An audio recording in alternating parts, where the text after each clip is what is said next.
All right, here we have a little bit of a power function we want to solve for x, and there it is. What makes this kind of tricky is that x is inside of this quantity raised to the 2/3 power. So it's not going to look like most of the equations we're used to handling. We're going to have to be a little bit creative with how we want to solve for this guy.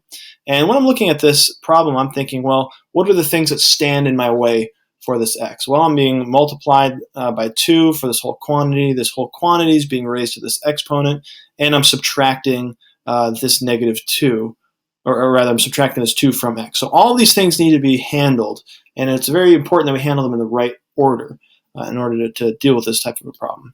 So as I'm looking at this, I think the first thing I want to do is I would like to handle just this quantity by itself. So I'm going to divide both sides by a 2 here. So I'll get my x minus 2 all to the 2/3 power, and that's equal to 25. So that's good. Now I've kind of knocked off that 2, and the next thing I want to handle is this exponent of 2/3.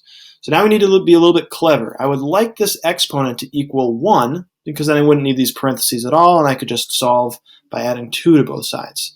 So I have to think, I have to kind of recall some exponent properties, where if I take some number, and that number is raised to a power, let's say 2. Let's not use that. Let's use the letter a. If I take the number a and raise it to the n power, and I take this whole quantity and raise it to the m power, we have to remember that when you have a power raised to a power, you multiply the exponent. So this would be an a times n m power.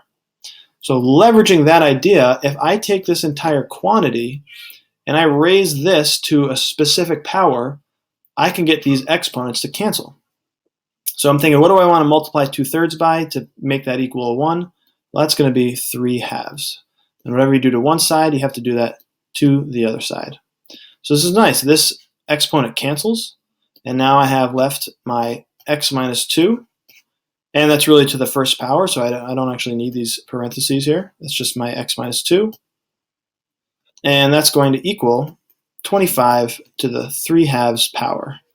So I'm not quite done. I need to figure out what this 25 to the 3/2 power is. So now I have to apply my rational exponents.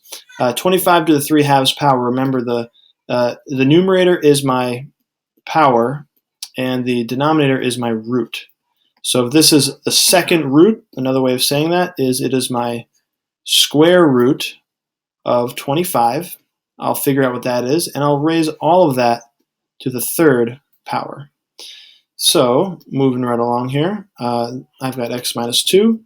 The square root of 25 is 5. 5 to the 3rd power is 125. So that's evaluating 25 to the 3/2 power. Lastly, let's add 2 to both sides. And I'm going to get x equals 127.